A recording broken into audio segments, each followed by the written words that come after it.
Okay, hello everybody. My name is Wenyao Lyu from the Department of Chemical Engineering of UCL, and thank you for introduction. And today I'm going to introduce my project, the DoE-SINDy, an automated framework for model generation and selections in kinetic studies. My presentation will follow these structures. I will introduce the digital twins, the model identification in kinetic studies, and the goals of this project, and my proposed methodology, and the results of the one key study, and also the future work in conclusion. Digital twins have revolutionized the manufacturing processes, and it's really beneficial in the decision making, the safety, and the real-time optimization in the manufacturing process. But all of these benefits are based on the accurate mathematical modeling of the entire process. And because of my background in engineering, so my project is focusing on the reactor level, the reactor scale. So at this scale, the challenge is that how can we accurately represent the chemical and biochemical reactions using the most suitable mathematical expressions, and we have the term is called kinetic models. Kinetic models are formulated as sets of differential and algebraic equations. And the suitable kinetic models is determined by the accurate model structures and the precise parameters. And these two terms are not independent, because it actually makes no sense to have precise parameters if you have nonsense model structures. If you have totally wrong model structures, whatever you do, you cannot get a suitable models to describe this process. So this project is to identify the accurate model structures from the data. And there's another thing, like how can we know if this model is the suitable one? And so we need to combine the interpretability and its data-driven skills altogether to describe these systems. So we also cared about, we are not using the pure data-driven methods. We also embedded the physical informs into these methods to generate the most suitable model structures. Luckily, we have some options. We have some approaches.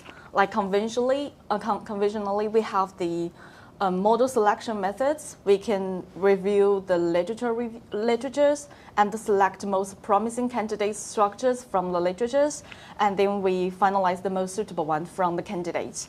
And if we don't have the perfectly match model structures, we can apply the model modification methods to make some small modifications, like the incremental modeling, the hybrid modeling, or the physics-informed machine learning to increase the mismatch between the model structure, the discovered models and the systems. However, what if we don't have anything about these systems? I know it's really quite common in the complex chemical and biochemical systems. We don't have any idea about it. It's a new thing, and we cannot find the candidates from the literature. The only thing for us is to generate a model from the data and ensure its generality and interpretability. So we may go through the symbolic regressions, the genetic algorithms, or the sparse regression-based methods. And here we found that sparse regression method is quite to match our targets, because the final aim of my project is to apply my framework in the autonomous platform that can automatically generate the model structures from the autonomous experimental platform. So, and sparse regression can generate the models in just few seconds. So it doesn't require a huge amount of data. So that's quite promising. That's why we go for these methods. And this is a brief introduction of SINDy. It's like playing Jenga. Like we can take some of the sticks from the tower, and the tower still remain, which means that this sticks is not that necessary to build up this tower, so we can take it off. And because we want to ensure the interpretability and the generality of this model, we obey the assumption that the governing model is formulated in its simplest form and retain only the most critical components, which means that we can take most of the unnecessary sticks from the tower, and we only maintain the most critical ones. So we keep the model structure as simple as possible, which is more likely to be the true model that can best represent this system. And DoE-SINDy can do this, can take off the candidate function terms of the library of the candidate functions automatically, and meanwhile it adjusts the parameters of each candidate terms to construct the model structures. Based on these methods, however, there are some limitations in the current model generation approaches. The biggest one is it has high variability in the generated structures under different experimental conditions in the training set. I can show you this photo. Like when I add more experiments into the training data set, it shows that I will end up with totally different model structures. When should I stop? And which one is the true one? We have no idea which one is the best one. And also, even though it looks like converged to the model with 10 parameters, but actually, even though they have the same number of parameters, but they have different structures, and they are not the true one because my ground truth model with only 4 parameters. So they are even more complex than the ground truth one. So we cannot use it directly. And also, they don't have the rigorous model evaluation stage. They don't have the model selection stage. As Andreas mentioned, that we need the validation part to ensure that we do the right decision. And also, they have the potential generation of the unidentifiable models. I will describe it later. So the project objective is to develop a systematic framework to simultaneously generate the model structures and estimate the parameters. And because we are engineer, so the companies doesn't want to spend too much money on the develop this model. So we are aiming to use minimal data set to accurately represent the dynamic systems, and also address the limitation I mentioned before. So we proposed our framework, the DoE-SINDy. It's based on the PySINDy, it's one of the package, and also NumPy, SciPy to do these things. And this is my framework. Initially, we do some preliminary design of experiments and execute the experiments and collect the data. And then we generate models via SINDy. And then we rank the models, because in the third part, we generate multiple models. And then we rank the models and select the preliminary potential models and do the calibration and the reduction, and then validate the models and finalize the most suitable one. If in one iteration we cannot get the accurate model, we'll add more experiments until we get at least one model that is accurate, and then we can stop. And this is details. Like the section 3 is different from the original SINDy. As I mentioned, there are high variability in model generation. So why not just to subgroup the experiments to generate multiple candidates and select the most promising one from the candidates? In that case, we can ensure to avoid kind of the data set that make harmful to the model generation. And also we can explore different range of data to increase the generality of this model. And then we move on to the model ranking and the preliminary sections to select the most promising one. And what is the most promising one? Which means that this model is as simple as possible, and they are generated by more experiments because we want this model to be feasible in a larger feasible region. And then we move on to the model calibration and reduction, and I will describe it later with more details. And then once we got the updated candidate model library, we'll validate the model, file the goodness of fit test, and then rank the models. If we cannot get the suitable model, we'll go back to the beginning from the block 1. If we got the accurate models here, we can end up here and we get the suitable model. Regarding the identifiability check, which means that for a function, we only have unique solution of the parameters, which means that if you have a predictions, you have only a set of parameters to make this equation feasible. Non-identifiability can be caused by the low sensitivity and highly correlated parameters, which is quite common in kinetic studies. And we implement the sensitivity-based practical identifiability analysis to do so. And we reparameterized the model generated from DoE-SINDy to account for the noise by incorporating maximum likelihood estimator. We also noticed that when we calibrate the model, some of the parameters changes a lot, which makes some of the terms not that necessary. Like as shown in this picture, we say that there are actually six terms, but only 4 have the significant trajectories, which means that there are some of the terms shouldn't be there, and this model can be further simplified. So we, at this stage, to simplify the model and to ensure we end up with some really simple model. We apply our framework to a case study, to a benchmark case study, which has been done one of the colleagues. The goal is to identify and assume the true kinetic model of a batch reaction systems described in these 3 equations and 2 parameters. And we do it in silico, so we imposed 10% of standard deviation of the noise. And we conducted 9 preliminary number of experiments and set the maximum experimental budget as 15 experiments. So if we meet the budget, we'll stop there, even though we cannot get the true model, but this is the requirements from the company. So, and also we take the measurements at every 10 seconds.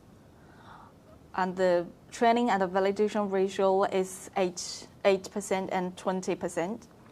And we use a common feature to approximate the derivatives directly from the measurements. So this is the results. The picture A shows that the change in number of parameters of the models generated by DoE-SINDy in each iteration. It shows that we can the model complexity is further reduced by using this iteration framework, and also the ground truth model is founded in the 3rd iteration. So actually, I only need 11 experiments to generate the most suitable models. And the figure B is the distribution of the number of parameters of the generated model in the 3rd iteration. Because as I mentioned, we generate multiple models in 1 iteration. So we need to do preliminary selections at this stage, and we select the most promising models at this stage for the further calibration. And here we select 7 models out of 9 candidates. And we passed these 7 candidates into the identifiability analysis. Fortunately, all of them are identifiable, so we can do the parameter re-estimation. You can see that the magnitude of the parameters has changed a lot, and we notice that some of them are not necessary. They have no contribution to the system, so we remove it. And we realized that the calibrated model is exactly the same as the ground truth model. So we're lucky we get the true model, but ensure the but we still need to ensure this model is identifiable. So we did the second identifiability analysis to ensure that this model can be, the parameters of this model can be precisely estimated. And so we pass on these 7 candidates to the calibrated candidates to the goodness of fit test for the validation. It shows that 3 of them tested to be good fit, and 4 of them tested to be poor fit. And also, we noticed that the first ranking model is exactly the same as the true one. So we stop there, and we can see that we successfully meet our target.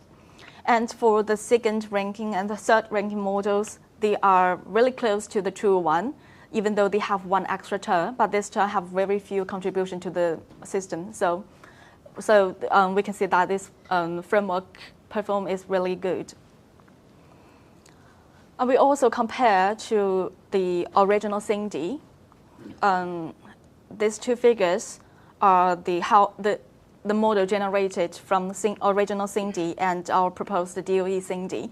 You can see that for the original SINDy, there's no converge to the ground truth model. It's even higher in the complexity because it wants to capture all the features from the experimental data. So they keep increasing the complexity to capture all the features from the data. And because they have only a single candidate is generated per iteration, so they don't have any other options. They can what they can do is add more data into the training set, and they may even further from the true one.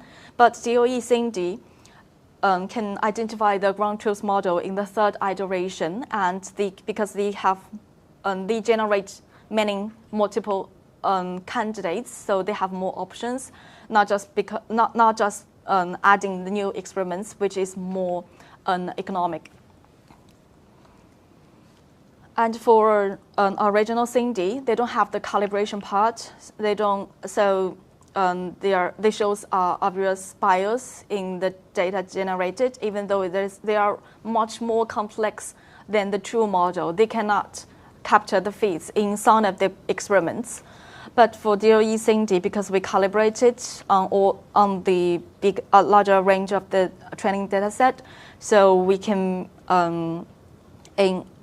enforce the model fit the experiment better. And this is the results of the goodness of fit test. We apply the normality test to check the goodness of fit. The first plot is the original SINDy's results. It shows obvious bias in the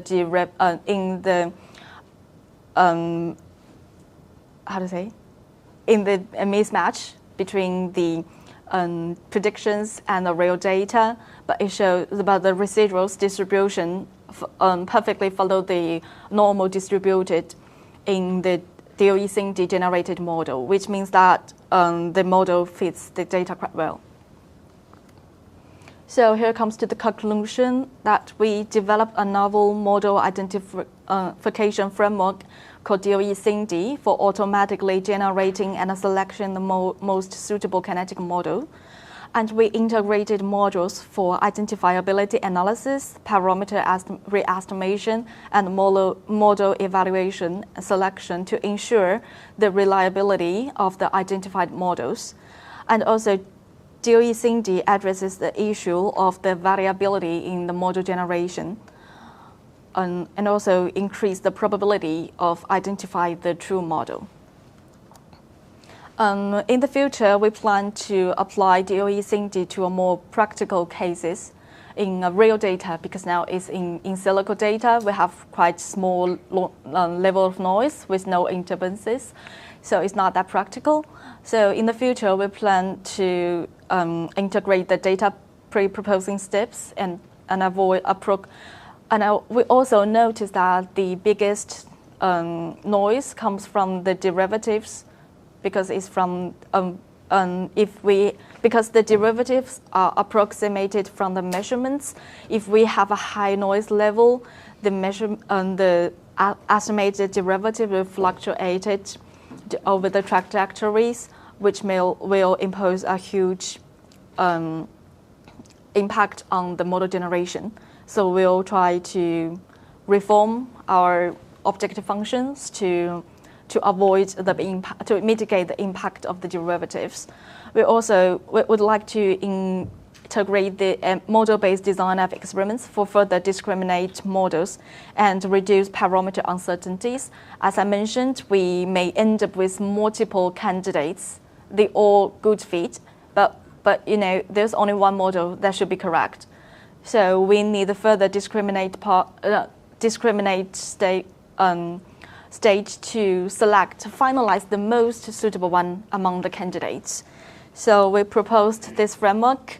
Like when we get more than one suitable models, we'll do the MBDOE for the model discrimination, which will help us to find the feasible regions that can discriminate the candidate models, and we conduct the experiments and collect the data so we can find the difference of performance of these candidate models. And we will run this iteration until we only have one single candidate. And then we will check the uncertainty in parameters. If the parameters is not precise enough, we'll do MBDOE for the parameter precision, which will guide us to do more experiments that can reduce the uncertainty in the parameters. And we will also do the iterations until we meet the requirements of the precision, and then we will end up with only one and the best suitable model for this system. And then we will compare the DoE-SINDy with other model generation approaches like the Darwin and symbolic regressions. And also we will integrate DoE-SINDy into a fully autonomous model identification platform. And thank you, everyone. Thank you for attention. Oh. Thank you.